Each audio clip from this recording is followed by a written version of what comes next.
Hello students, welcome back. I am CA Pramod Patipati and you are watching CA Final Financial Reporting Classes. So अब जो है ना we are end of the chapter यानी क्या 103 almost खत्म हो गया ऑलमोस्ट यानी क्या सब कुछ खत्म हो गया मेरे हिसाब से। दो क्वेश्चन है, एक जो है ना नवंबर 23 का जो होमवर्क में दिया था, और ये question number 13 which is important question, right. बड़ा क्वेश्चन है, इंपॉर्टेंट है और बहुत कुछ एडजस्टमेंट्स है इसमें। ये हम आज ये क्वेश्चन में इसमें यानी आज के लेक्चर में सॉल्व करेंगे, राइट। हमने लास्ट लेक्चर में जो देखा था वो था concentration test, right. I guess concentration test देखा था हमने। हाँ, ये कॉन्सेंट्रेशन टेस्ट देखा था हमने। तो इसमें एक डाउट आया था मुझे। क्या डाउट है इसकी सर, ये 110 कैसा आया, 1100 कैसा आया है। तो फिर 1100 कैसा आया है, तो सिंपल है ना। 500 प्लस 800, उसमें से लेस क्या कर देते हम, माइनस कर देते हैं 200 को, कैश इन कैश इक्विवेलेंट। अगर तुम्हें याद होगा तो यहाँ पे देखो बताता हूँ मैं।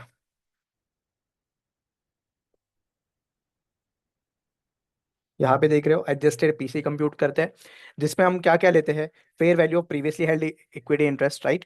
फिर उसके बाद fair value of NCI, fair value of liabilities acquired, और उसके बाद उसमें से लेस कर देते cash and cash equivalent, right.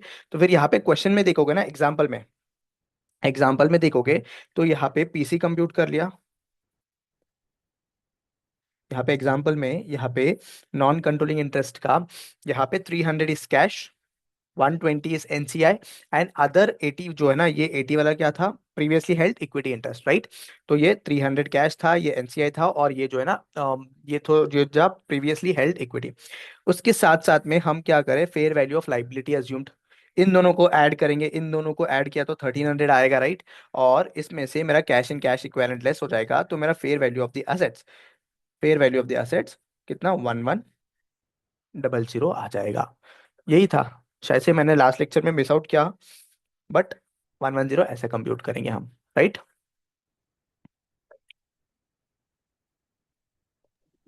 Yes. Done. Easy था, कुछ नहीं था, बट मुझे डाउट आया तो फिर मैं बोला कि एक बार बता देता हूँ। चलो आज ये क्वेश्चन स्टार्ट करते हैं। क्वेश्चन रीड करना चाहोगे या फिर साथ साथ में करें।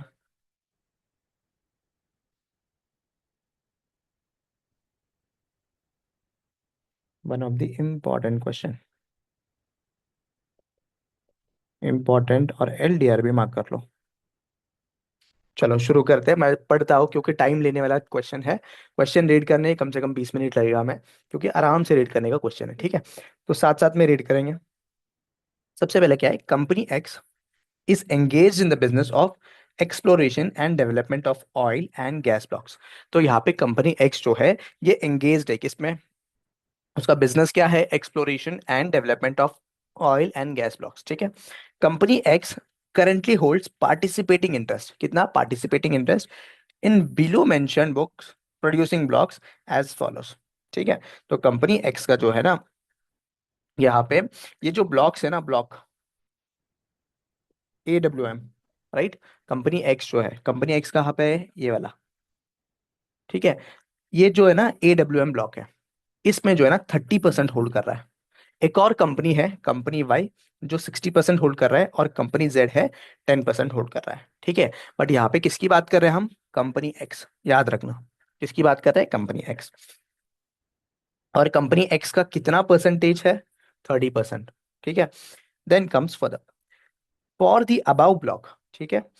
Company X Y and Z, तीन company X Y and Z has entered into unincorporated joint arrangement, ठीक है। तो क्या है यहाँ पे, सिंपली जो कंपनी एक्स है, वाई है एंड जेड है, ये तीनों ने ना यहाँ पे जॉइंट अरेंजमेंट किया है। अब जॉइंट अरेंजमेंट में जो किया है ना, company Y is the operator of the block AWM01। Operator in the sense क्या, जो है ना ये जो ब्लॉक है, इसका जो है ना हेड, यानी क्या, हम नॉर्मली बोल सकते हैं ये चला रहा कौन है या लीड कौन कर रहा है, ये कंपनी वाई कर रहा है। क्यों, क्योंकि इसका मैक्सिमम परसेंटेज है, राइट। इसका मैक्सिमम पार्टिसिपेशन परसेंटेज ज्यादा है, उसके लिए ये क्या कर रहा है, लीड कर रहा है। Company Z X Z are the joint operators, ठीक है, जॉइंट ऑपरेटर्स। अभी तक क्या क्या समझ में आया सर, कंपनी एक्स है, तीन कंपनी है, AWM ब्लॉक है, जिसमें तीन कंपनी है, company X Y and Z. Company X का है 30%, 60% एंड 10%। अभी क्वेश्चन में स्टार्टिंग में कंपनी एक्स बोला होगा तो फिर कंपनी के बुक्स में हम किसके बुक्स में अकाउंटिंग करेंगे फर्दर, कंपनी एक्स, वो पता चल जाएगा क्वेश्चन में। तो कंपनी एक्स का 30% है। ये जो ब्लॉक का लीडिंग वाला पार्ट है ना, लीडिंग कौन है यहाँ पे? Company Y. Company Y is leading. क्यों? क्योंकि इसका मैक्सिमम पार्टिसिपेशन परसेंटेज है और company X and Z are joint operators. चलो आगे बढ़ते हैं। Company Y incurs all the expenditure on behalf of the joint ventures and raise the cash calls to Company X and Company Z at each month and in respect of their shares of expenditure incurred in the joint ventures। यानी क्या बोल रहा है यहाँ पे? इतना तो पता चल गया कि ऑपरेटर कौन है, कंपनी वाई। अब कंपनी वाई जो है ये ऑपरेटर होगा, तो ये क्या कर रहा है? ये जो AWM ब्लॉक है, ये जो ब्लॉक है, इसके ऊपर जो भी खर्चा है ना, वो कौन इनकर करेगा? सबसे पहले इनकर करेगा कंपनी वाई। ठीक है। कंपनी वाई इनकर करने के बाद कंपनी वाई क्या करेगा? पूरा एक्सपेंडिचर इकट्ठा करेगा, वो एक्सपेंडिचर को बांट देगा, यानी अलोकेट कर देगा between three of them. Company Y का कितना शेयर है, एक्स का कितना शेयर है, जेड का कितना शेयर है। फिर उसके बाद कंपनी वाई का तो वो खुद पे कर दिया ऑलरेडी, तो company Z and company X, इन दोनों का जो शेयर है वो ले लेता है। राइट, वही बोल रहा है ना, company Y incurs all the expenditure. सारा का सारा एक्सपेंडिचर कंपनी वाई इनकर कर रहा है on behalf of the joint venture. Joint venture in the sense तीनों लोगों, company X, company Y and company Z, तीनों के बिहाफ में कंपनी वाई इनकर कर रहा है and raise the cash calls to X and Z. ठीक है, तभी जो भी होने के बाद हम क्या करेंगे, जो कंपनी वाई है वो क्या करता है, रेस करता है जो भी एक्सपेंडिचर उनसे आना है उनके शेयर के हिसाब से।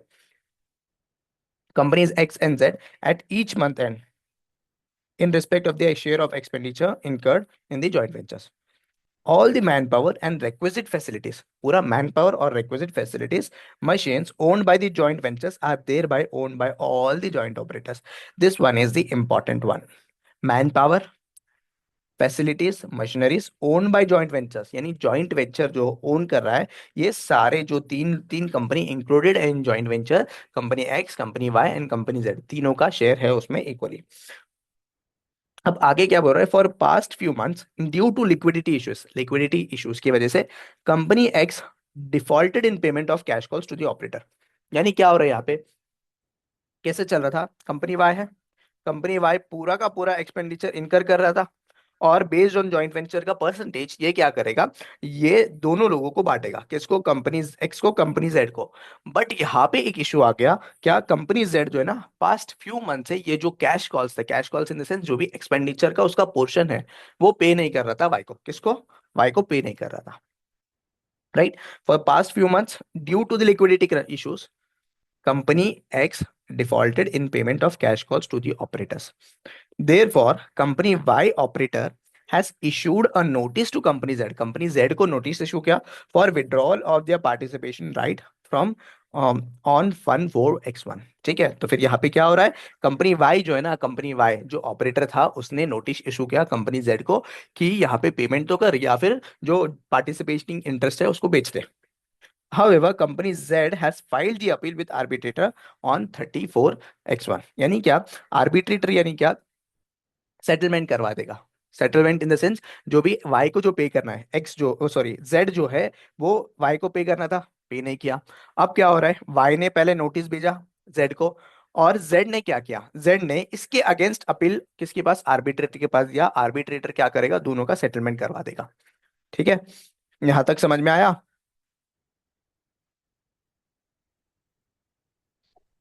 Yes। हाँ, आगे क्या होगा? Financial performance of company Z did not improve in subsequent months and therefore company Z decided to withdraw participating interest rights from AW block। अभी यहाँ पे सिंपल क्या बोल रहा है? कंपनी Z जो है, इसका जो हालात है ना, वो इम्प्रूव नहीं हुआ in subsequent months and therefore company Z जो है ना, company Z in the sense कौन है? जो डिफॉल्ट कर रहा था, वो विड्रॉ कर दिया participating interest from block AWM01 and entered into sale agreement with company X and company Y.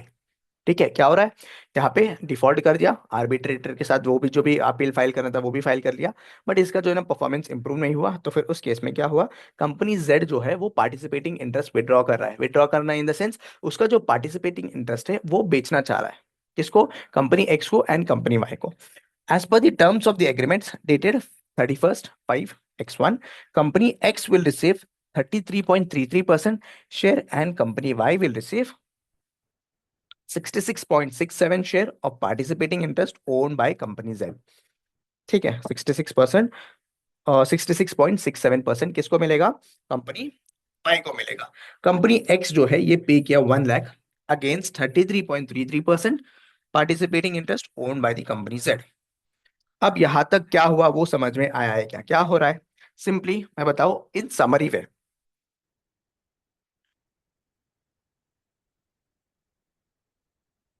तो यहाँ पे एडब्ल्यू एम ब्लॉक था। ये सब कहानी है, कहानी इन द सेंस यहाँ पे क्वेश्चन का बेस बिल्डअप कर रहा है। मेन तो आगे देखना है, ये बेस के हिसाब से अपने को चलना पड़ेगा। कंपनी एक्स था, वाई था एंड जेड था, राइट। कंपनी एक्स का 30% था, कंपनी वाई का 60% था, और कंपनी जेड का 10% था। अब यहाँ पे क्या हो रहा है? यहाँ पे ये एक्सपेंडिचर इनकर करेगा और इसको बांट देगा किसमें? एक्स एंड वाई में, तीनों ही बटेगा। यानी इनका जो शेयर है, जैसे 30% और 10% है, 30% और 10% देना पड़ेगा इनको। तो कंपनी एक्स जो है ना, सॉरी कंपनी जेड जो है ना, ये जो है डिफॉल्ट कर रहा था। अब जब डिफॉल्ट कर रहा था और ये क्या अपील फाइल्स हो गए, सब कुछ हो गया, उसके बाद भी क्या हुआ? कंपनी जेड का जो है ना परफॉर्मेंस इंप्रूव नहीं हुआ। परफॉर्मेंस इंप्रूव नहीं हुआ तो क्या कर दिया? यहाँ पे सेल एग्रीमेंट में चला गया। यानी क्या? Company Z will sell off company, जो भी कितना उसका पार्टिसिपेटिंग इंटरेस्ट है, to company Z, sorry to company Y, to company Y and to company X. ठीक है। अब उनका पार्टिसिपेटिंग इंटरेस्ट जो भी है वो इस रेशियो में बांटा जाएगा। ठीक है। और उसके लिए कंपनी एक्स जो है ना, उसने 1 लाख भी पे कर दिया। अब ये जो 1 लाख है, ये 1 लाख क्या है बताओ मुझे, क्या है? ये 1 लाख जो है ये क्या है?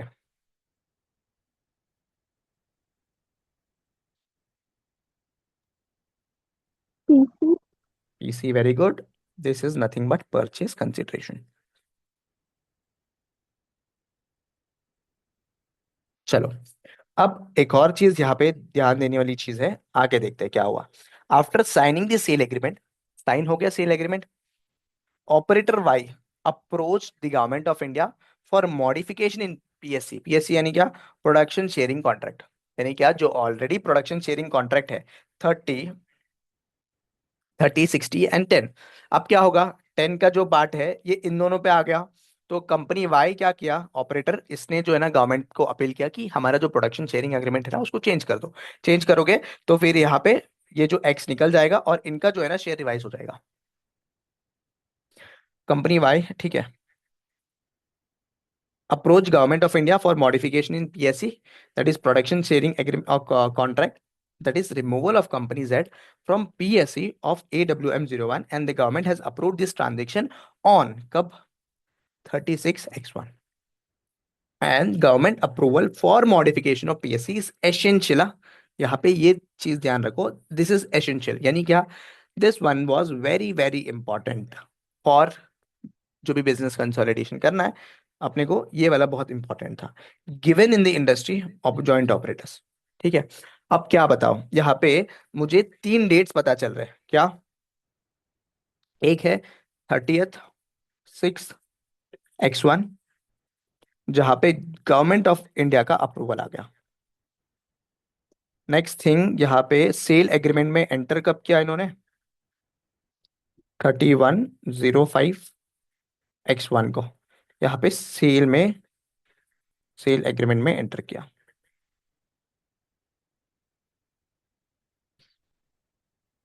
ठीक है, ये 2 डेट है मेरे पास। अब इन दोनों डेट में से मेरा डेट ऑफ एक्विजिशन क्या होगा? What will be my date of acquisition?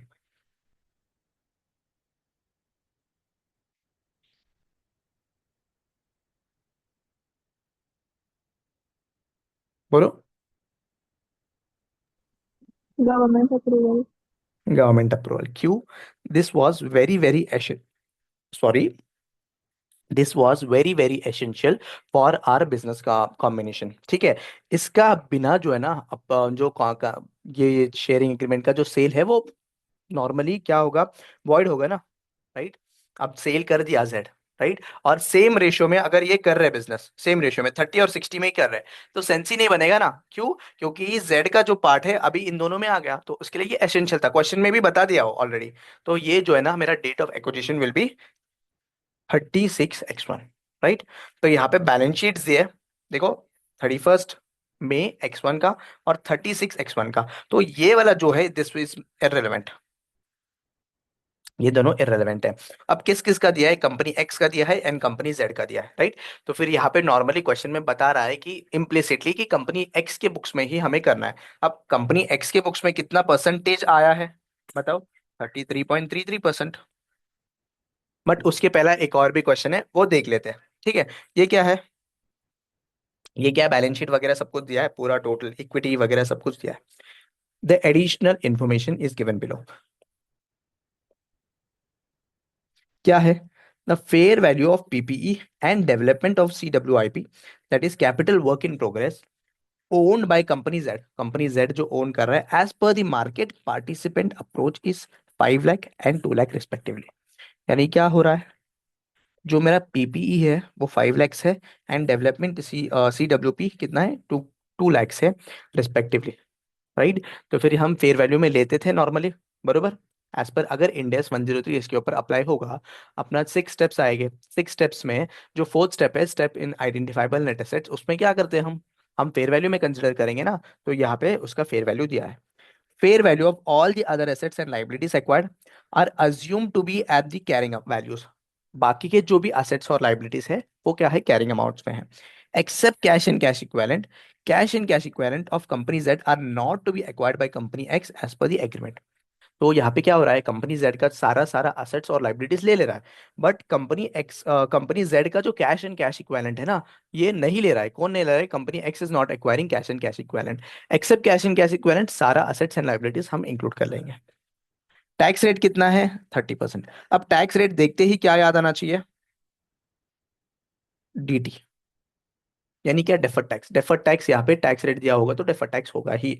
चलो आगे क्या है? As per Ind AS 111, it is a joint operation whereby every operator records their share of assets and liabilities in their book. तो as per 111 जो है, यहाँ पे सिर्फ एक एडिशनल इन्फॉर्मेशन दिया है कि 111 यहाँ पे ये जॉइंट ऑपरेशन है, जॉइंट अरेंजमेंट नहीं है। ठीक है। अब ये जॉइंट ऑपरेशन क्या है, जॉइंट अरेंजमेंट क्या है, ये इंड एस 111 में देखेंगे हम। ठीक है। क्वेश्चन में कुछ इफेक्ट नहीं आएगा, बस इतना ध्यान रखो। आगे क्या पूछा है? You need to determine the following: whether the above acquisition falls under the business or asset acquisition as defined under the business combination under Ind AS 103। तो जो भी एक्विजिशन हो रहा है यहाँ पे, तो उसका मुझे क्या बताना है? उसका मुझे बताना है कि whether it is a business combination या asset acquisition, राइट। इन दोनों में से मुझे फर्क बताना है, यानी कि आप बिजनेस कॉम्बिनेशन है या फिर एसेट एक्विजिशन है। देन उसके बाद क्या है? Determine the acquisition date in the about transaction. Acquisition date तो हमने ऑलरेडी डिटरमाइन कर लिया। जर्नल एंट्रीज प्रिपेयर करो बोल रहे हैं, और ड्राफ्ट बैलेंस शीट भी बताने बोल रहे हैं, राइट। तो सबसे पहले क्वेश्चन के ऊपर बात करते हैं हम। बिजनेस कॉम्बिनेशन है या असेट एक्विजिशन? चलो, बिजनेस कॉम्बिनेशन के लिए what are the essential elements to be classified as business combination? ये मुझे बता दो एक बार। What are the essential elements Ind AS 103 लगाने के लिए? यानी क्या बिजनेस कॉम्बिनेशन है, यानी कैसे पता करेंगे? बोलो, after reading the question. Input hmm. Input output process होना चाहिए। इनपुट, प्रोसेस और आउटपुट, वेरी गुड। अब यहाँ पे देखोगे तो ये जो ब्लॉक है, AWM block, already established block है, राइट। तो इसके पास वर्कफोर्स है, राइट। यहाँ पे अगर देखोगे ना, all the man power and requisite facilities and the machineries are owned, joint venture are thereby owned by the joint operators। यानी क्या? ये जो मैन पावर है, requisite facilities है, ये सारा जो चीज है, this is nothing but my input, बरोबर। ये मेरा क्या है? इनपुट। फिर उसके बाद इनका बिजनेस करने का तरीका, जो भी प्रॉफिट शेयरिंग जो भी है, पार्टिसिपेटिंग इंटरेस्ट शेयरिंग रेशियो वगैरह सब क्या है? ये प्रोसेस है, राइट। और यहाँ पे आउटपुट भी एग्जिस्ट करता है, राइट? बरोबर। तो तीन चीजें मैंडेटरी है मेरा, इनपुट, प्रोसेस एंड आउटपुट। अगर ये तीनों है तो फिर उस केस में क्या मानेंगे इसको, बिजनेस कॉम्बिनेशन। तो यहाँ पे तीनों चीजों है क्या, इनपुट है, प्रोसेस है, फिर उसके बाद आउटपुट भी है। अब आउटपुट क्या दिया है यहाँ पे,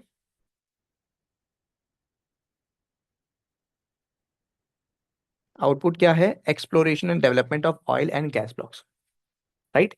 तो आउटपुट भी है, तो फिर यहाँ पे सिंपली यहाँ पे तीनों चीजें अवेलेबल है, तो फिर उस केस में हम किसको मानेंगे, इंडेस 10, यानी asset business combination. Asset acquisition नहीं है, बिजनेस कॉम्बिनेशन है, और इंडेस 103 इसके ऊपर अप्लीकेबल होगा। बरोबर। Yes sir. हम्म, तो एक बार ना क्वेश्चन का पहले समरी बना लेते हैं, क्योंकि बड़ा क्वेश्चन है ना।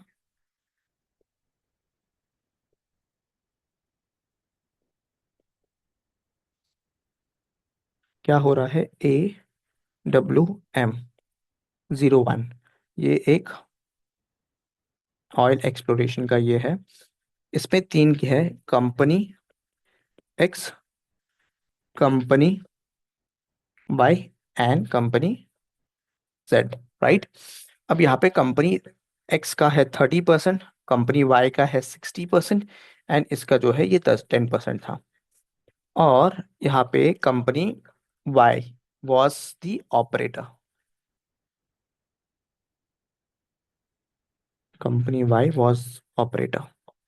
अब कंपनी वाई ऑपरेटर था, तो ये all the expenditure are incurred by company Y, right? उसके बाद क्या करता था, उसके बाद यहाँ पे शेयरिंग बेचता था, यहाँ पे क्या करता था, शेयर ऑफ एक्सपेंडिचर बेच रहा था, इसको भी, राइट? अब क्या हुआ, company Z started defaulting, defaulted and entered into sales agreement, right? यही हो रहा है। अब सेल्स एग्रीमेंट के हिसाब से कंपनी एक्स को 33.33% आएगा, और कंपनी जेड को, सॉरी कंपनी जेड को तो नहीं जाएगा, कंपनी जेड बेचने वाला कंपनी है ना, तो यहाँ पे कंपनी वाई को जाएगा 66.67%।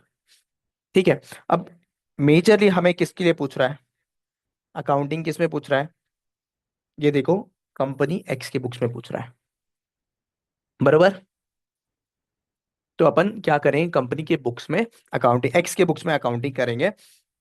जब कंपनी एक्स के बुक्स में अकाउंटिंग करेंगे तो ध्यान रखना, हमें अकाउंटिंग करना है फॉर 33.33% ओनली, पूरा 100% का नहीं करेंगे।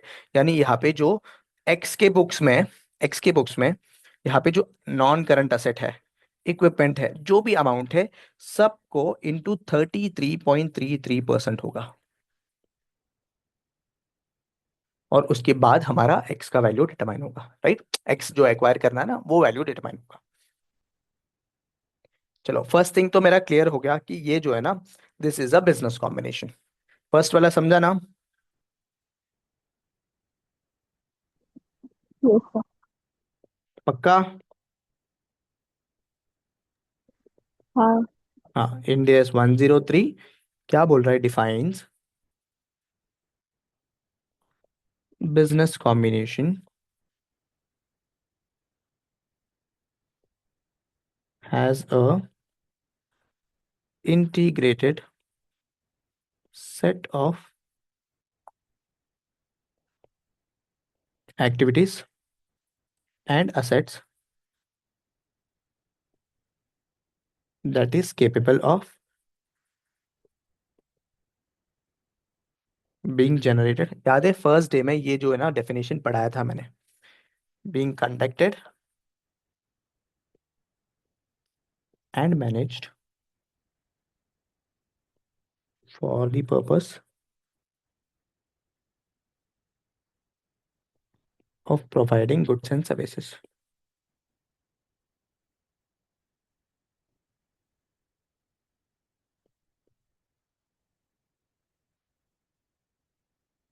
to customers and generating investment income, right? From ordinary activities. ठीक है, ये जो डेफिनेशन है ना, पहले दिन पढ़ाया था मैं, सबसे पहले दिन इसी से स्टार्ट किया था कि मेरा इंडेस 103 बिजनेस कॉम्बिनेशन डिफाइन क्या करता है। Integrated set of activities, right, सारे एक्टिविटीज एंड असेट्स जो है ना, ये या तो हम इसको यूज करते हैं या इसके ऊपर कोई प्रोसेस लगाते हैं। उसके बेसिस में हम क्या डिटरमाइन करेंगे, एक तो गुड्स या सर्विसेज, और जनरेट करेंगे हमारा इन्वेस्टमेंट इनकम या नॉन ऑर्डिनरी इनकम। ठीक है, किसको जनरेट करके देंगे हम किसको, कस्टमर्स को जनरेट कर, यानी कस्टमर्स को गुड्स एंड सर्विसेज प्रोवाइड करेंगे, उसके बेसिस में हम क्या करेंगे, इनकम जनरेट करेंगे, राइट। और यहाँ पे एसेंशियल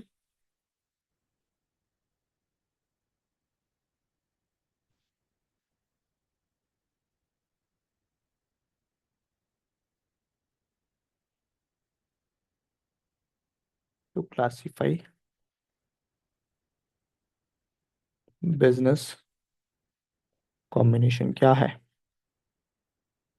इनपुट प्लस प्रोसेस होना चाहिए, एंड उसके बाद input process is equal to output. Input होना चाहिए, प्रोसेस होना चाहिए और आउटपुट होना चाहिए। तो इन दी एंड बोलूं तो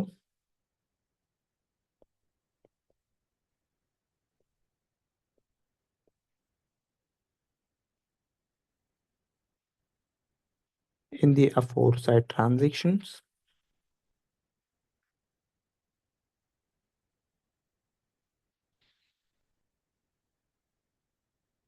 company X acquired participating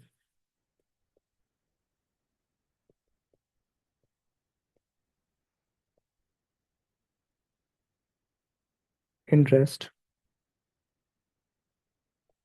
या फिर rights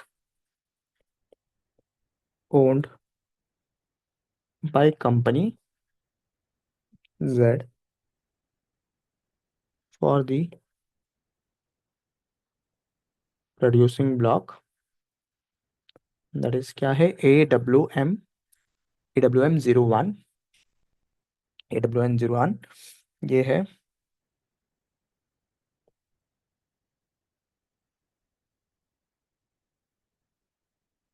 right.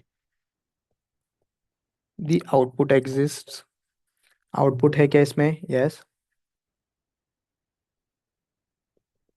In this transactions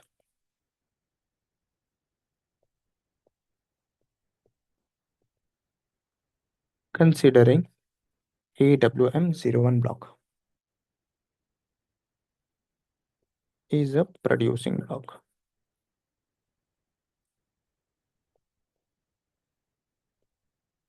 Also all the manpower जो है ना एंड रिक्विजिट फैसिलिटीज, ये सारा क्या है, हमारा इनपुट है।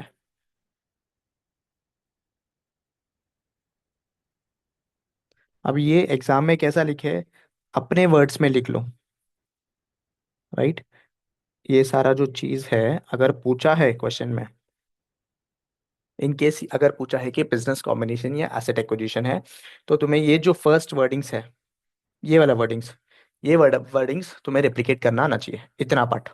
जो बिजनेस कॉम्बिनेशन है, it is nothing but set of activities and the assets that are capable of being conducted and manage to produce investment income, ये वाला जो है ना, ये लिखना आना चाहिए। और बाकी का जो है ना, ये क्वेश्चन को ही तुम क्या करेंगे, समराइज करके बता देंगे।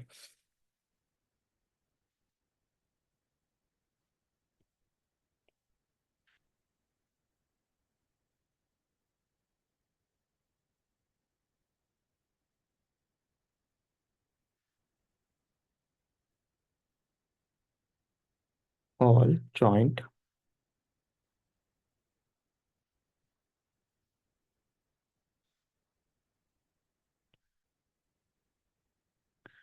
hence acquiring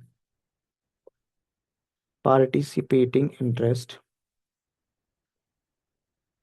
rights tantamount to acquire inputs, that is nothing but my expertise, manpower, and machineries, right? And it is critical to the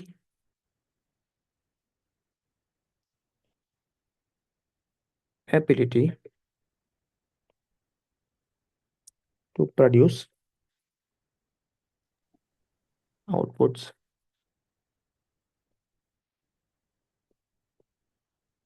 Therefore, this said acquisition जो भी है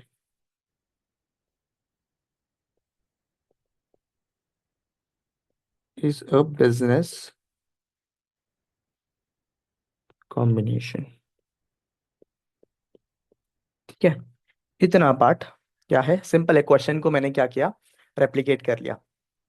तो फर्स्ट थिंग, मुझे क्या डिटरमाइन करना था, whether whether it is a business combination या asset acquisition. हमने क्या डिटरमाइन किया, बिजनेस कॉम्बिनेशन के लिए हमें तीन चीज चाहिए। क्या? Input, process and output. ठीक है, इनपुट एंड प्रोसेस ये तो कंपलसरी चाहिए ही चाहिए, राइट। तो इनपुट है मशीनरी और प्रोसेस भी है अपने पास, राइट। आउटपुट हो या ना हो उसका हमने देखा था फर्दर असेसमेंट में, बट यहाँ पे आउटपुट भी है, तो हमने इसको क्लासिफाई किया एज अ बिजनेस कॉम्बिनेशन। ठीक है, यहां तक समझ में आया है क्या, बताओ? यस। पक्का? हाँ। अब ये जो लिखना है ना एग्जाम में, ये कैसा लिखे, ये भी बताता हूँ, सुनो। क्या है, सिंपली फर्स्ट वर्डिंग्स ये जो है ये याद होना चाहिए कि business combination is integrated set of activities and assets that is capable of being conducted and managed for the purpose of providing goods and services to the customer and generating investment income। अब आगे ये देखोगे, this is a summarised form of the question. Question का summarised form है। क्या है कि participating interest जो है जेड का, वो कौन एक्वायर कर रहा है, एक्स एक्वायर कर रहा है, और एक्स एक्वायर कर रहा है। तो फिर यहाँ पे मैन पावर और रिक्विजिट फैसिलिटी इनपुट्स है और आउटपुट्स भी एग्जिस्ट करते हैं, तो इसको क्या मानेंगे हम, बिजनेस कॉम्बिनेशन मानेंगे। बस इतना पार्ट लिखना है, राइट। देन सेकंड क्वेश्चन क्या है हमारा, determine the acquisition date in the about transaction. अब एक्विजिशन डेट क्या होना चाहिए वो बताएंगे हम, सिंपल। क्या होना चाहिए यहाँ पे, 36x1 होना चाहिए। क्यों होना चाहिए 36x1, क्यों ये नहीं, क्योंकि दी गवर्नमेंट अप्रूवल वॉज एसेंशियल। यहाँ पे क्वेश्चन दिया है, government approval for the modification in PSC is essential given the industry in which the joint operators operate. यानी ये इंडस्ट्री में जो भी जॉइंट पीएससी है, उसका जो गवर्नमेंट अप्रूवल है, मॉडिफिकेशन ऑफ पीएससी का government approval is very important. Without that जो बिजनेस है वो फर्दर कंटिन्यू नहीं हो सकता। तो इसके बेसिस में हम क्या करेंगे, 36x1 will be acquisition rate, right. ये भी लिख लेते हैं हम एक न्यू सेशन में, क्योंकि 1 मिनट बचा है ना। ओके। चलो नेक्स्ट थिंग, क्या दिखाना है मुझे,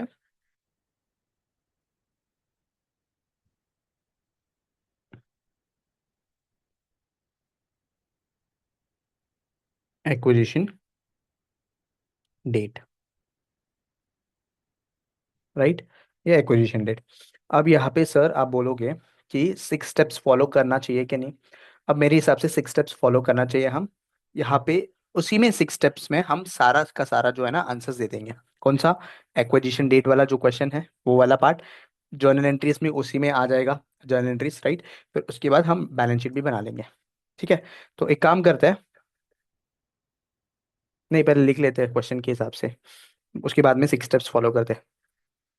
चलो, एक्विजिशन डेट का समझ में आ गया ना, क्या होगा, 36x1 होगा। तो देखो, as per Ind AS 103, acquisition date is the date when acquirer legally settles the PC to acquire,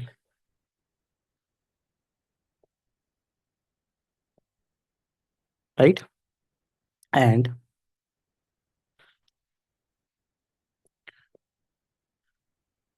and acquirer shall consider all the pertinent facts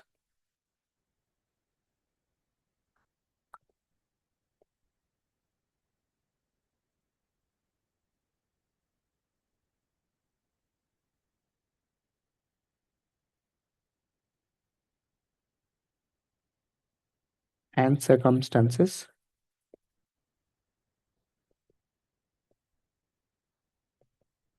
to determine the acquisition rate, right?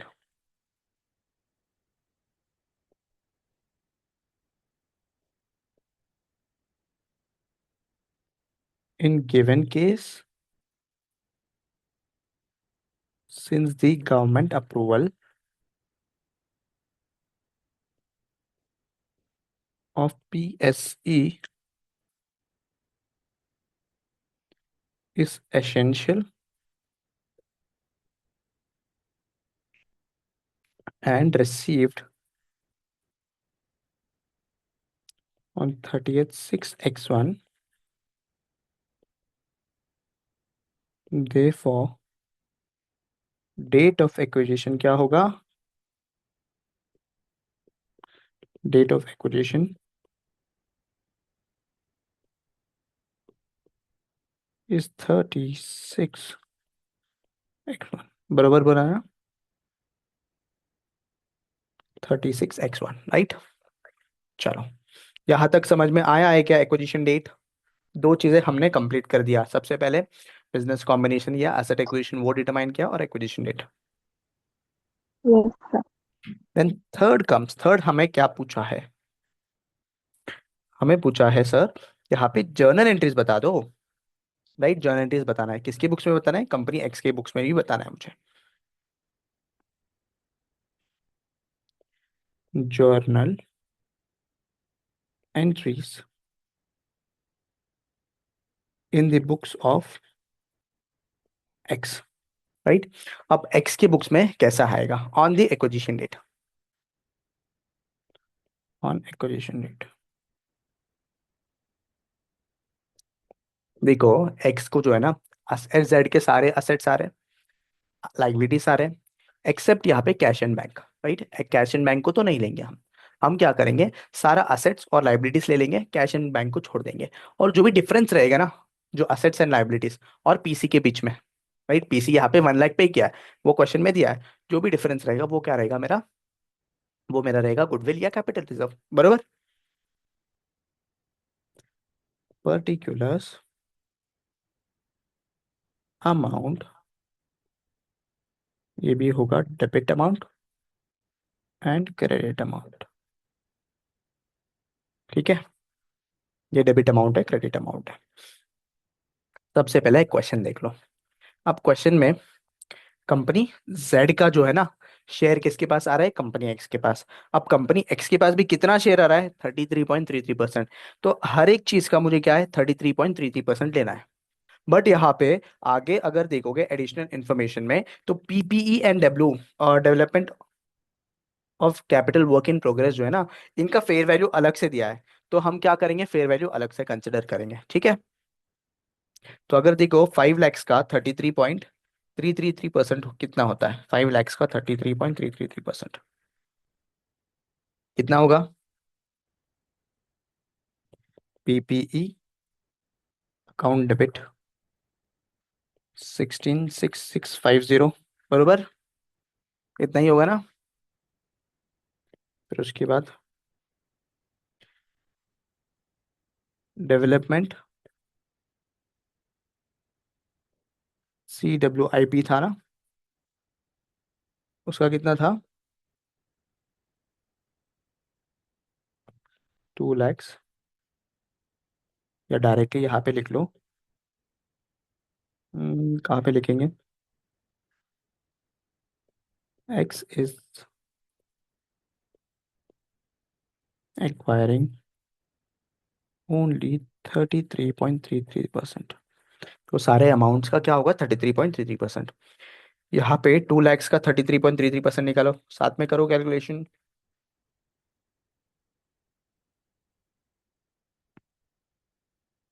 ये होगा 66660। फिर उसके बाद क्या है, मेरा property plant and equipment हो गया, WIP वाला जो पार्ट है वो हो गया। राइट टू यूज आएगा, तो राइट टू यूज 20,000 है, राइट। 20,000 इंटू 33.333%, तो ये आ जाएगा 66667। तो ये आ जाएगा rights to use account debit 66667, right.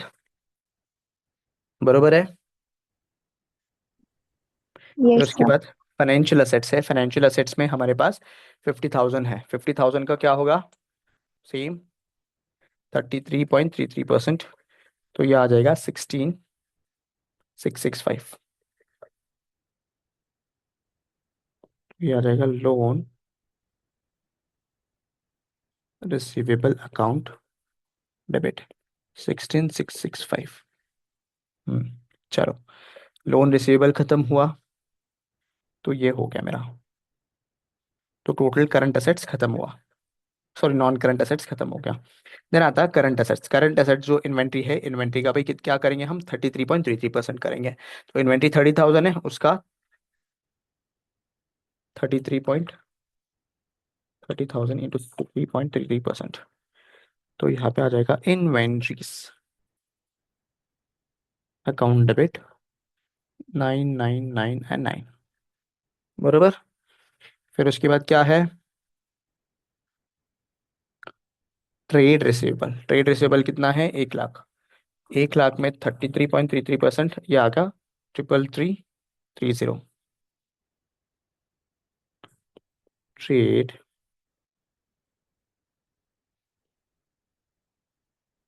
Receivable account 33330। बरोबर। और आगे क्या है देखो, कैश एंड कैश इक्विवेलेंट तो हम ले नहीं रहे, राइट, क्योंकि क्वेश्चन स्पेसिफिकली मेंशन कर रहा है कि cash and cash equivalent is not acquired, right.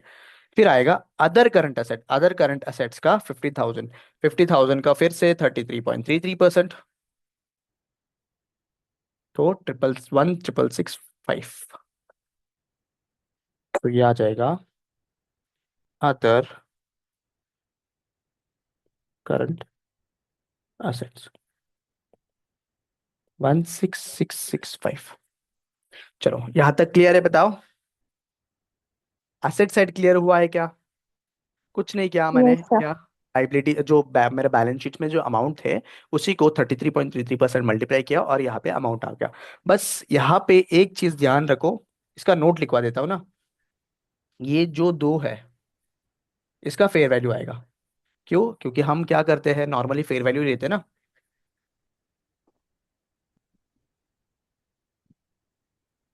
Fair value as given,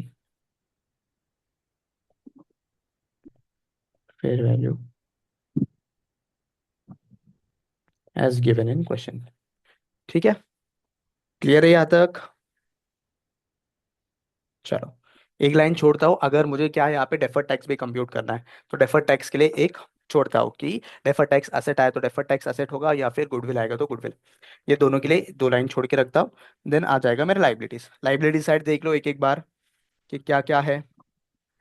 liabilities and equities, तो इक्विटी शेयर का तो छोड़ दो, लाइबिलिटी साइड आ जाओ। तो लाइबिलिटीज में क्या है, सबसे पहले प्रोविजंस।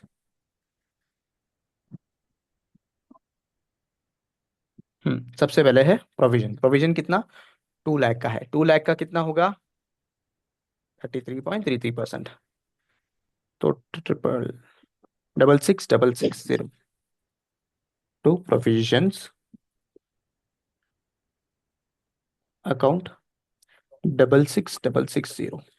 ठीक है। फिर उसके बाद क्या है, और क्या है, फिर आ जाएगा मेरा other liabilities. Other liabilities 1 lakh है, तो other liabilities 1 lakh to other liabilities 333330 हो जाएगा। बराबर ऐसा ही होगा ना, 1 लाख का 33.33%, हाँ उतना ही होगा। और उसके बाद और क्या है, और यहाँ पे मेरा ये तो खत्म हो गया। फिर उसके बाद करंट लाइबिलिटीज। करंट लाइबिलिटीज में मेरा फाइनेंशियल लाइबिलिटीज में ट्रेड पेएबल है। ट्रेड पेएबल कितना है यहाँ पे, एक मिनट, यहाँ पे ऊपर नीचे हो गया यार। 13, एक मिनट एक मिनट। क्वेश्चन में ट्रेड पेएबल, ये जो है ना ये ट्रेड पेएबल है, right. And other liabilities, other current liabilities, this one is trade payable. And ये वाला जो है ना अदर करंट लाइबिलिटीज, थोड़ा ऊपर नीचे हो गया, ठीक है। तो अगर यहाँ पे देखोगे 2 लाख और 2 लाख है, राइट। तो इसका कितना होगा, 33.33%। बरोबर, समझ में आया क्या? Yes sir. हम्म, तो यहाँ पे टू ट्रेड पेबल अकाउंट ये आ जाएगा 66,660 टू अदर लाइबिलिटीज या अदर करंट लाइबिलिटीज ना।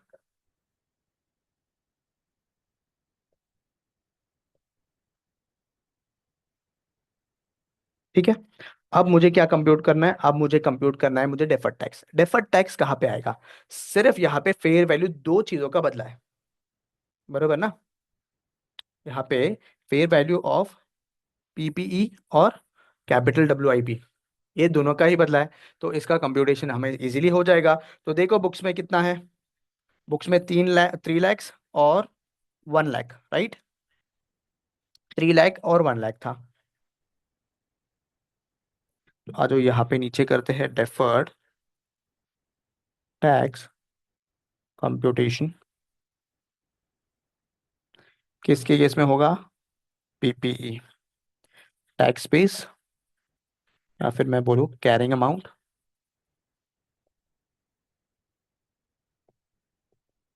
फिर उसके बाद आएगा फेयर वैल्यू। तो नॉर्मली कैरिंग अमाउंट को हम क्या करते हैं, will consider the tax base, and fair value is our book value, right. नहीं, फेयर वैल्यू जो है ना ये अकाउंटिंग बेस है, ए बी, यहाँ पे डिफरेंस आ जाएगा। तो मेरा पीपीई है, पीपीई का कैरिंग अमाउंट इज 3 लैक्स, और बुक्स में कितना है ये, books in the sense accounting base मेरा 5 लाख से फेयर वैल्यू, राइट। डिफरेंस कितना है, 2 लाख। और उसके बाद development C W I P, तो अगर देखोगे development development C W I P का 2 लैक्स मेरा फेयर वैल्यू है, और इसका बुक वैल्यू कितना है, बुक वैल्यू इज 1 लाख, बरोबर। 2 लैक्स और 1 लैक्स ना, तो मेरा फेयर वैल्यू है 2 लैक्स और बुक वैल्यू है 1 लाख। तो यहाँ पे डिफरेंस आ गया 1 लाख का। तो टोटल डिफरेंस इज 3 लैक्स। अब यहाँ पे टोटल डिफरेंस देखना नहीं है मुझे, सबसे पहले देखना है इंडिविजुअली देखना है, राइट। डेफर्ड टैक्स में क्या करना है, इंडिविजुअली देखना है। तो मैंने तुम्हें एक बताया था क्या, अगर मेरा टैक्स बेस ज्यादा है और अकाउंटिंग बेस कम है तो चेंज किस में करेंगे, अकाउंटिंग बेस में। तो अकाउंटिंग बेस को ऊपर नीचे करना है, राइट। अकाउंटिंग बेस को ऊपर नीचे करना है। तो एक बार ट्राई कर लो, बताओ मुझे क्या आना चाहिए, डेफर्ड टैक्स लाइबिलिटी या deferred tax asset.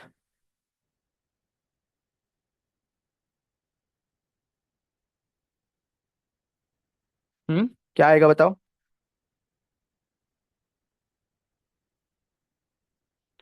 Deferred tax liability आएगा या डेफर्ड टैक्स असेट आएगा।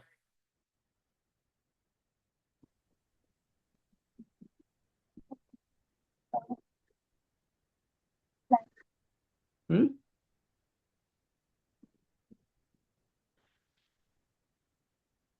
देखो आराम से करो, कोई दिक्कत नहीं है, टाइम लो आराम से। डेफर्ड टैक्स में थोड़ा टाइम लगता है।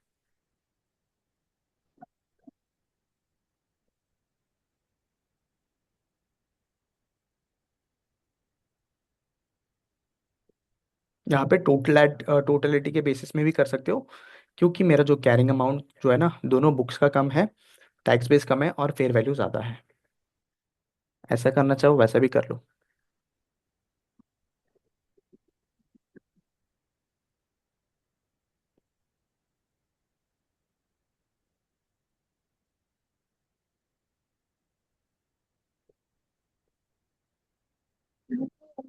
हम्म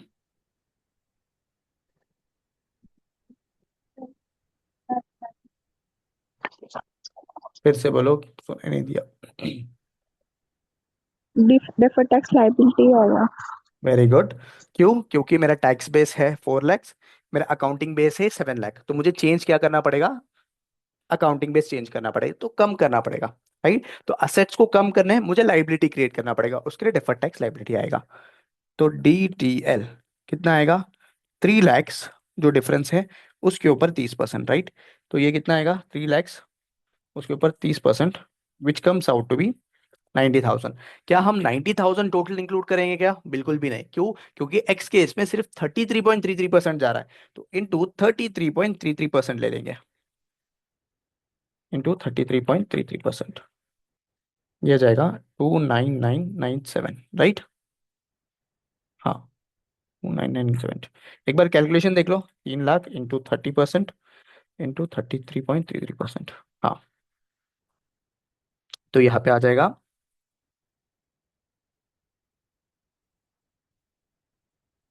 एक मिनट। हाँ,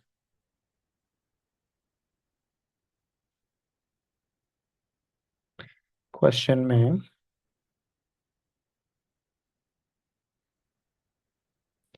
टोटल करंट लाइबिलिटीज, अच्छा okay okay okay, total liabilities ये है, टोटल करंट लाइबिलिटीज ये है, एंड ये इतना है। ठीक है, तो ट्रेड पेबल का ही आएगा, अदर लाइबिलिटीज नहीं आएगा। राइट, एक एक मिस्टेक हुआ है। क्या मिस्टेक है? 1 मिनट बताता हूँ मैं। यहाँ पे जो है ना, हमने अदर करंट लाइबिलिटी लिया है ना, this is nothing but trade receivable, sorry trade payable only. ठीक है, यहाँ पे देखोगे क्वेश्चन में, क्वेश्चन में देखोगे ना, तो यहाँ पे ट्रेड पेबल का जो टोटल है वो ऊपर जा रहा है, एंड ये वाला जो है ना, ये टोटल लाइबिलिटीज का कंप्यूटेशन है। राइट, ठीक है, तो मेरा यहाँ पे आ जाएगा deferred tax to deferred tax liability. कितना है डेफर्ड टैक्स लाइबिलिटी? 29997। एक और चीज है, पीसीबी तो दे रहा है ना, एक्स जो है ना वो पीसीबी तो दे रहा है। कितना दे रहा है? कैश अकाउंट 1 लाख रुपए दे रहा है। राइट, तो यहाँ पे डिफरेंस बता दो कहाँ पे आ रहा है? डेबिट साइड आ रहा है, क्रेडिट साइड आ रहा है? डेबिट साइड आ रहा है तो गुडविल है, क्रेडिट साइड आ रहा है तो कैपिटल रिजर्व है।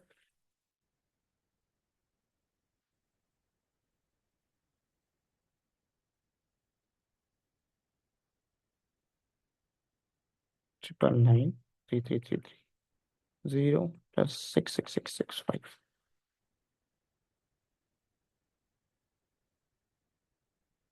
क्या आ रहा है? कंप्यूट कर लो।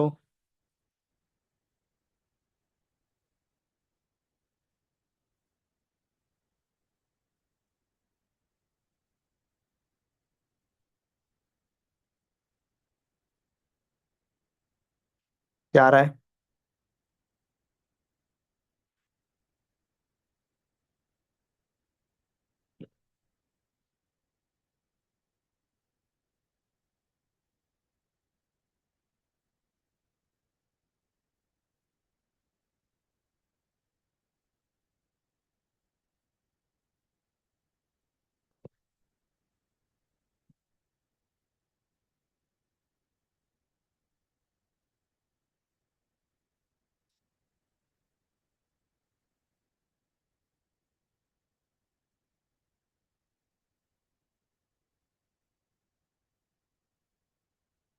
कुछ नहीं, डेबिट साइड टोटल करो, क्रेडिट साइड टोटल करो।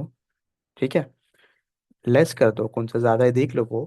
अगर यहाँ पे बैलेंस आता होगा तो उसको क्या मानेंगे? गुडविल है। अगर यहाँ पे नीचे बैलेंस आता होगा तो क्रेडिट साइड है, वो बार्गेन परचेस है।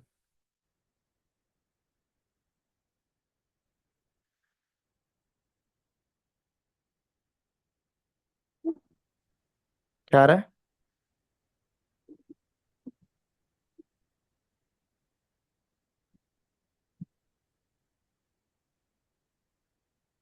अरे, सॉरी, देख लो, आराम से करो कैलकुलेशंस।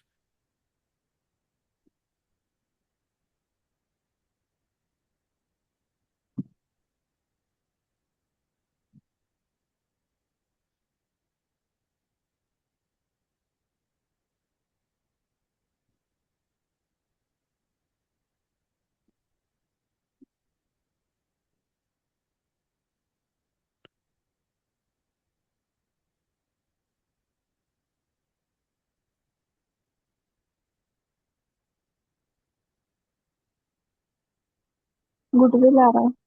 गुडविल आ रहा है। अच्छा, एक काम करो मुझे पहले। कैपिटल रिजर्व आ रहा कैपिटल कितना आ रहा है? है 89989। फिर से बताओ क्या है अमाउंट? 89989। 899 आ रहा है। अच्छा, डेबिट साइड का कितना टोटल आ रहा है? 166650। 4 बार जी, 61, 667, 1665, 9999, 3333 0, 1665। ठीक है, यहाँ का टोटल मेरे हिसाब से आना चाहिए 316636, राइट? यस, हाँ। लिख देता हूँ, कंफ्यूज नहीं होगा ना? यहीं से लिखता हूँ।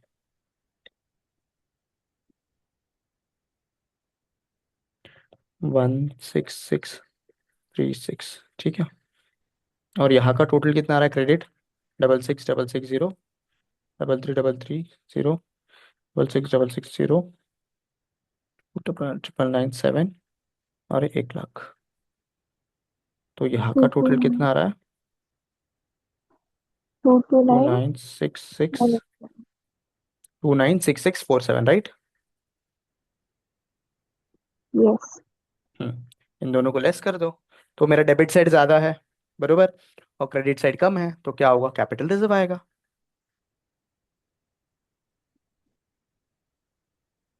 अगर ये तरीका नहीं समझा तो हम वो जो स्टेप करते हैं ना परचेस कंसिडरेशन का, तो वो भी करके बताता हूँ, डोंट वरी। ये कैपिटल रिजर्व आ गया मेरा कितना? 89। कैपिटल रिजर्व मत लिखना, यहाँ पे लिखोगे गेन ऑन बारगेन परचेस। ठीक है, gain on bargain purchase is 19989। अब जब भी बार्गेन परचेस आता है, गेन ऑन बार्गेन परचेस आता है, तो वन चीज we have to remember that यहाँ पे रीजन ढूंढना है कि normally gain on bargain purchase तो आता नहीं है, राइट? तो फिर गेन ऑन बार्गेन परचेस आया है तो फिर रीअसेस करना पड़ेगा कि weather the gain on bargain purchase is exactly right और नॉट। क्यों? क्योंकि नॉर्मली कोई बिजनेस बेच रहा है तो वो कम पे नहीं बेचेगा ना। यहाँ पे कम पे बेच रहा है, क्यों? क्योंकि जेड ने डिफॉल्ट किया है, बरोबर। जेड ने डिफॉल्ट किया है इन दी पेमेंट्स ऑफ द अमाउंट, जो भी एक्सपेंडिचर है वो पेमेंट करने में डिफॉल्ट किया है, राइट? तो फिर उसके लिए यहाँ पे क्या हो रहा है? गेन ऑन बार्गेन परचेस आ रहा है, तो फिर यहाँ पे रीजन पता है। तो हम कैसा रीजन पता रहेगा, तो फिर हम रूट करते हैं ओसीआई के थ्रू, यानी क्या? ओसीआई के थ्रू लेके जाएंगे ओसीआई, फिर ओसीआई का बैलेंस कैपिटल रिजर्व में दिखा देंगे, ठीक है? आया समझ?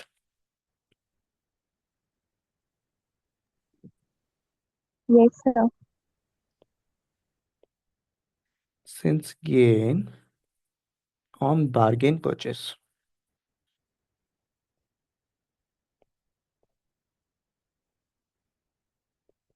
since the reason is clear for gain on bargain purchase, same will be routed through OCI and then disclosed under capital reserve. Simple। ठीक है।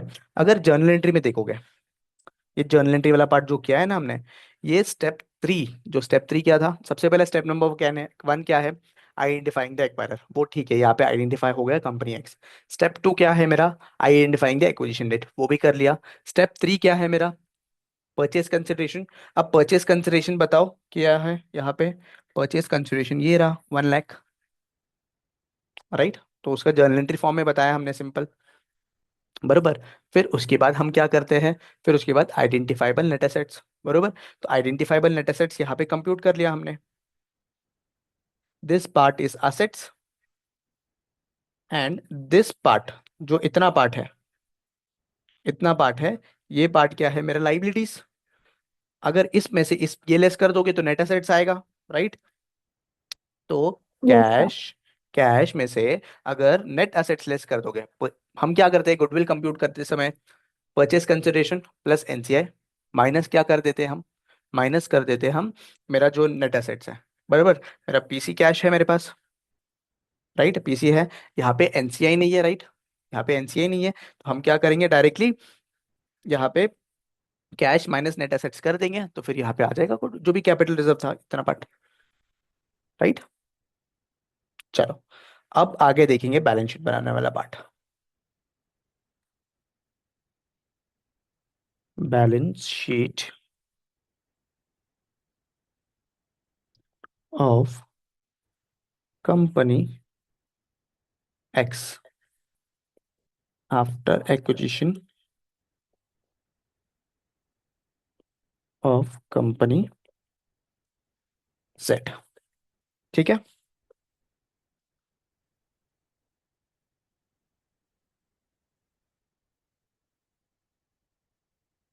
एक मिनट, लाइन काटने दो मुझे।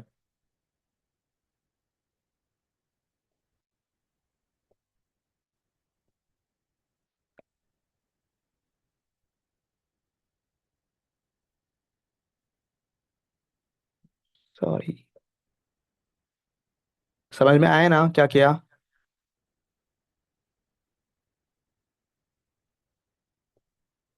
Yes, sir. देखो, ऐसा क्वेश्चन अगर एग्जाम में आता है तो इसको सबसे लास्ट में अटेम्प्ट करना। क्यों?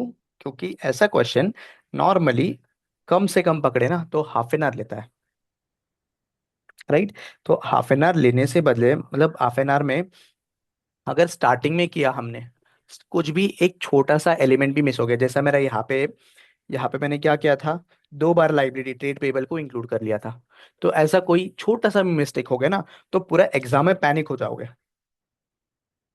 तो उससे बेटर है पहले, सबसे पहले क्या करना है, छोटे छोटे क्वेश्चंस जो हमारा 40 मार्क्स बन रहा है, 40 से 50 मार्क्स बन रहा है, वो सॉल्व कर लेने का। फिर उसके बाद अभी तो एमसीक्यू भी है, बोनस है, राइट। तो एमसीक्यू के इसमें नेगेटिव मार्किंग भी नहीं है, वो तो क्या है, सिंपली डायरेक्टली क्या करो, सॉल्व करो और अटेम्प्ट करो, नेगेटिव मार्किंग नहीं है। तो वो एमसीक्यू सॉल्व कर लो, फिर उसके बाद सबसे लास्ट में हाफ एन आवर या 45 मिनट्स बचा के रखने का, और उसके बाद ऐसे क्वेश्चन में आने का। और ये 14 मार्क्स का क्वेश्चन है,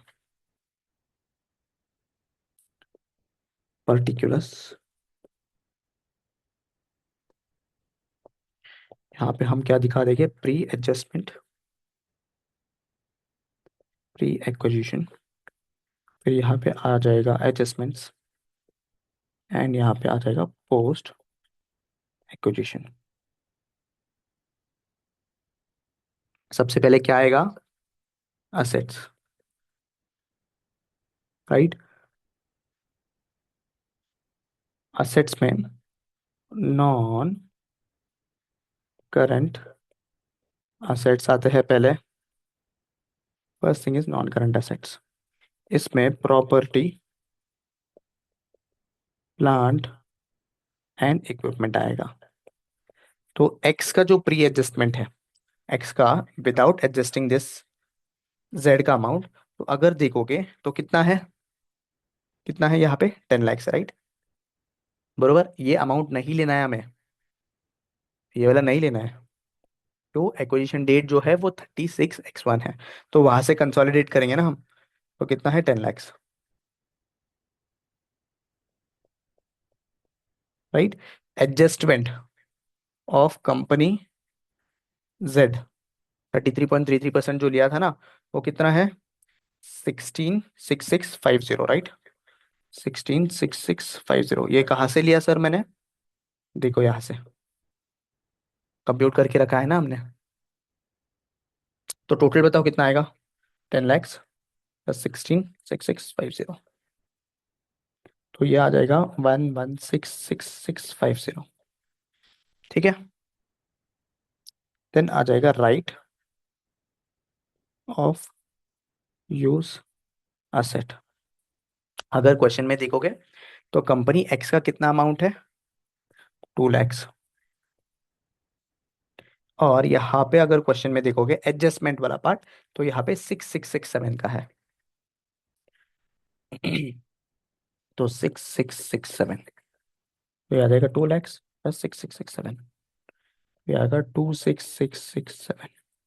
ठीक है। फिर उसके बाद आएगा डेवलपमेंट ऑफ CWIP, राइट।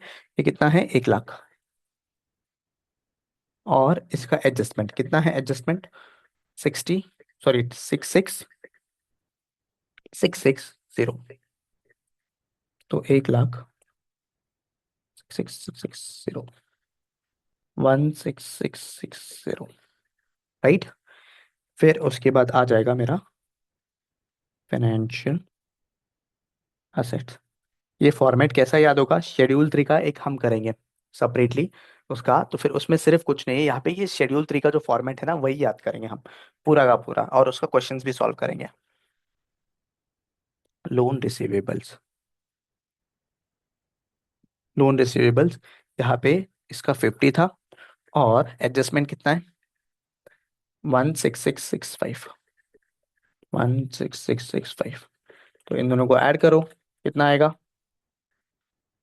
666665। ठीक है। फिर उसके बाद ये हो गया टोटल नॉन करंट असेट्स। देख लो जो भी आएगा अमाउंट टोटल। ठीक है। हम देखते हैं नॉन, अभी करंट असेट्स देखते हैं, नॉन करंट असेट्स हो गया। अब करंट असेट्स, करंट असेट्स में क्या क्या आएगा, सबसे पहले इन्वेंट्रीज आएगा। इन्वेंट्रीज में क्या है, सबसे पहले 2 लाख जो है ना मेरा कंपनी एक्स का है। यहाँ पे देखोगे तो वो सबसे पहले इन्वेंट्रीज है, इन्वेंट्रीज कंपनी एक्स के 2 लाख है, राइट। और उसका कंपनी जेड का एडजस्टमेंट करना पड़ेगा, उसका कंप्यूटेशन करके रखा है हमने। कितना है इन्वेंट्री का, 9999, ये आ जाएगा 9999। तो 2 लाख प्लस 9999, 209999। ठीक है। फिर उसके बाद आएगा फाइनेंशियल असेट्स।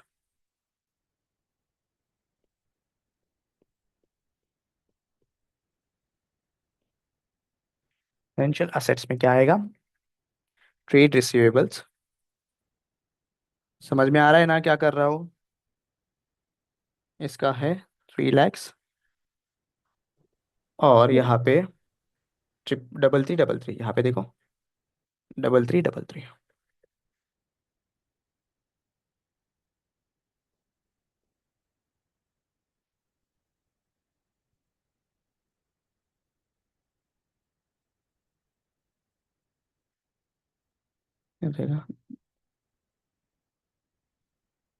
देन आएगा cash and cash equivalent.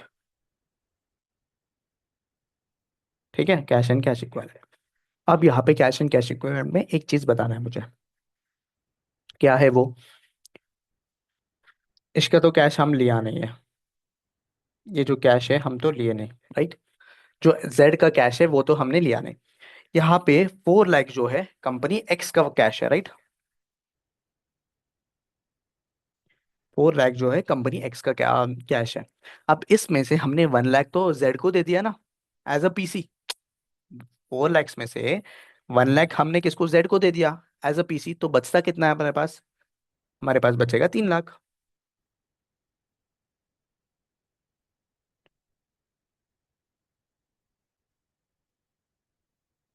4 lakhs हमने क्या, 1 लाख किसको दे दिया, 1 लाख जेड को दे दिया, तो फिर हमारे पास रहेगा 3 lakhs। फिर आएगा अदर करंट असेट्स, इसका कितना है 50,000। और जेड का एडजस्टमेंट देखोगे तो 16,665, 16,665। तो टोटल कर लो कितना आएगा, 50,000 प्लस 16,665, 66665। ठीक है। तो असेट्स का टोटल करना है अपने को, और ये नेक्स्ट सेशन लाइबिलिटीज और टोटल हम नेक्स्ट सेशन में करते हैं, क्योंकि 1 मिनट बचा है। ठीक। तो असेट्स का टोटल कितना आ रहा है? 2516636, राइट। चलो टोटल साइड चलते, लाइबिलिटी साइड चलते हैं। इक्विटी एंड लाइबिलिटीज, इसमें हम पहले देखेंगे इक्विटी।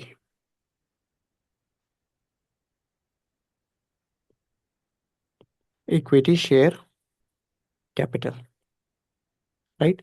तो मेरा यहाँ पे कंपनी एक्स का पहले से कितना है इक्विटी शेयर कैपिटल, वो देख लो। 3, राइट। कंपनी एक्स का 3 है। और यहाँ पे क्या मेरा जो एक्स जेड है, जेड का कोई भी शेयर्स आ रहे क्या, या एडिशनल शेयर्स इशू किया क्या? बिल्कुल भी नहीं। क्यों? क्योंकि पीसी जो है वो कैश में सेटल हुआ है। तो जेड का जो है ना कुछ भी नहीं आ रहा है इक्विटी शेयर्स में। तो 3 लाख है तो 3 लाख ही रहेगा। सिर्फ यहाँ पे किसका आएगा? यहाँ पे कंपनी एक्स का ही आएगा, जेड का कुछ नहीं आएगा। तो ये आ गया 3 लाख, राइट। फिर उसके बाद अदर इक्विटी। चलो अदर इक्विटी में अगर देखेंगे हम, तो कंपनी बी का कितना है? कंपनी बी का है यहाँ पे 3 लाख, राइट। कंपनी बी का 3 लाख है तो इसका नहीं लेंगे मत। यहाँ पे हम देखना है कि यहाँ पे कैपिटल रिजर्व आया था ना, ये देखो, गेन ऑन बार्गेन परचेस 99,199,989 का, तो वो ऐड कर लेंगे हम। तो यहाँ पे 3,01,989, राइट। तो ये आया था 3 लाख प्लस 199,889, तो ये आ जाएगा 3,199,889। चलो, then comes the non current liability.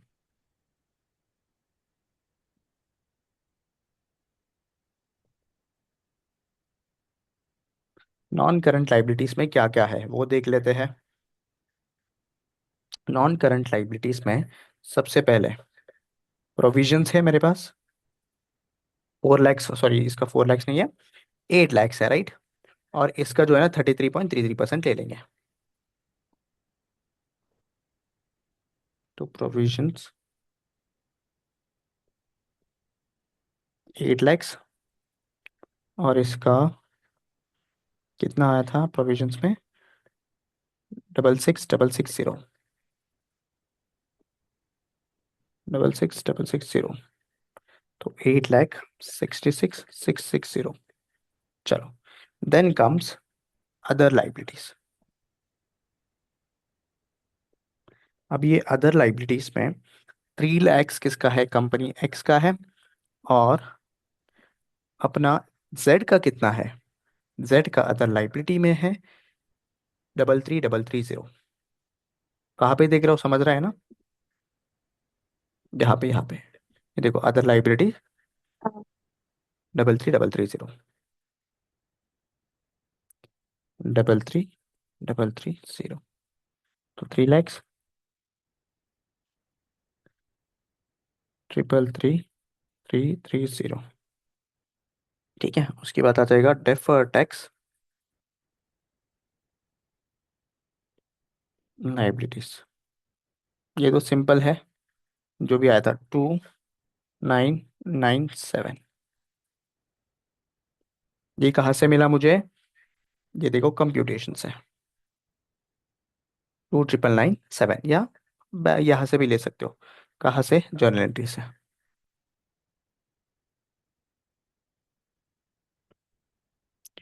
ये हो गया। Then comes current liabilities. अब ये करंट लाइबिलिटीज में भी सबसे पहले आएगा फाइनेंशियल लाइबिलिटीज, जिसमें हम देखेंगे क्या? Trade payable. कितना है trade payable? Trade payable boss, इसका 6 लाख है कंपनी एक्स का। और इसका हमें देखना पड़ेगा 6 लाख, 6 lakhs।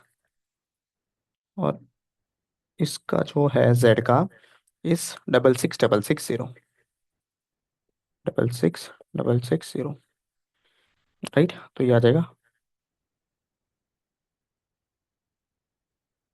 5 बार 6 और 0।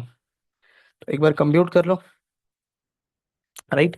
कंप्यूट कर लो एक बार, सही है क्या आंसर? 3,31,99,89, 866,660, 33,330, 29,997, 66,666,0। तो ये आ रहा है क्या? 251,6636, पर भी यही है आंसर, 6636। यस, टैली हो रहा है मेरा बैलेंस शीट।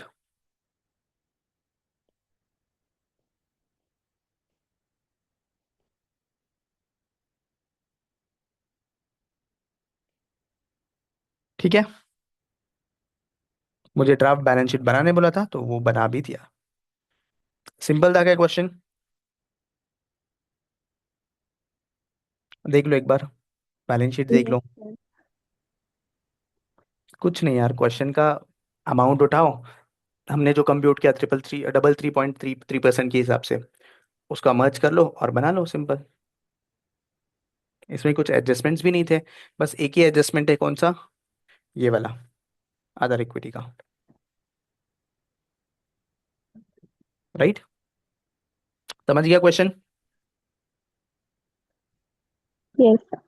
ओके, एक बार रिवीजन भी करवा देता हूँ क्वेश्चन का। चलो देखो क्या हो रहा था।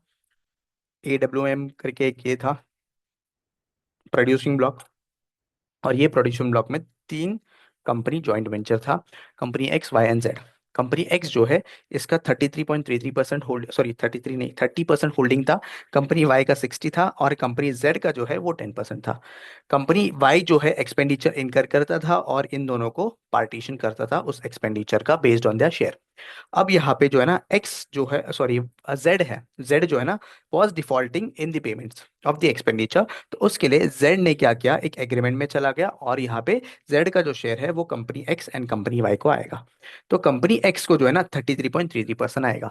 ये 33.33% का हमें क्या करना है, कंप्यूटेशन करना है और वर्किंग करना है और बैलेंस शीट बनाना है।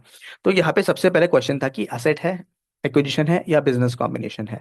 तो असेट एक्विजिशन या बिजनेस कॉम्बिनेशन के लिए हमने तीन चीजें पढ़ा था, इनपुट प्रोसेस एंड आउटपुट। ये तीनों भी चीजें हैं इसमें, तो फिर उस केस में हम क्या माना है, इसको बिजनेस कॉम्बिनेशन मान गए। एक्विजिशन डेट में हम क्या क्रिटिकल पॉइंट था यहाँ पे, यहाँ पे गवर्नमेंट का अप्रूवल। ठीक है, गवर्नमेंट का अप्रूवल वॉज क्रिटिकल पॉइंट। तो फिर यहाँ पे मेरा एक्विजिशन डेट 36/X1 आ गया। तो इसके बेसिस में हमने बुक्स में क्या किया, इस वैल्यू को कंसिडर किया, राइट। ये जो वैल्यू है, इस वैल्यू को कंसिडर किया, बिकॉज बेस्ड ऑन दी मेरा acquisition date the values will be considered. चलो आगे हमने क्या किया, फिर हमने जर्नल एंट्री कंप्यूट किया। जर्नल एंट्री किया, जर्नल एंट्री क्या है, सिंपली एक्स के बुक्स में क्या है, 33.33% का सारा असेट्स को ले लिया, राइट।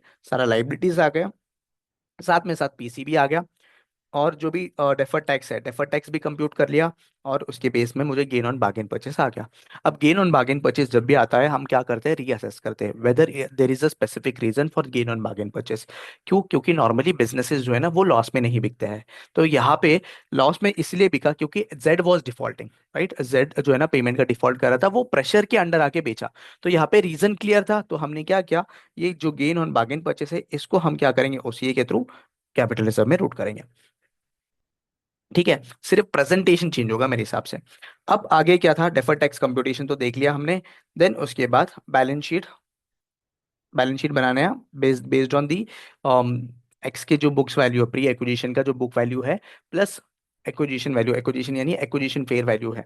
अब फेयर वैल्यू में चेंज कहाँ पे था, सिर्फ दो जगह था, यहाँ पे first two, property plant and equipment and WIP, वो ऐड कर लिया, we are done, right. Easy question है, मॉड्यूल में 4 पेज का आंसर दिया है इसका, अगर बता दूं मैं एक बार।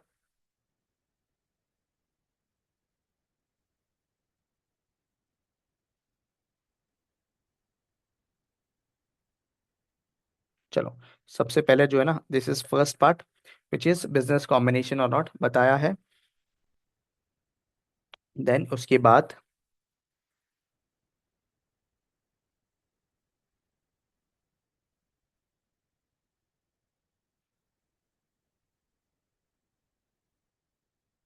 यहाँ से जो है ना,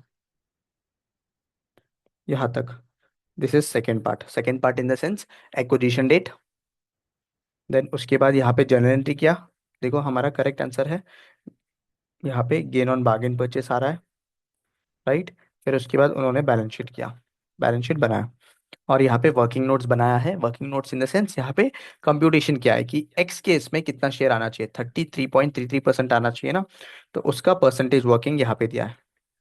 देखो यहाँ पे वर्किंग दिया है। उसके बेसिस में, उसके बेसिस में इनने गुडविल या बार्गेन परचेस कंप्यूट किया। तो गुडविल या बार्गेन परचेस हमने ऑलरेडी कंप्यूट कर लिया, मैंने शॉर्टकट बता दिया, जो भी डिफरेंस रहेगा डेबिट या क्रेडिट में वो क्या रहेगा, मेरा बार्गेन परचेस रहेगा।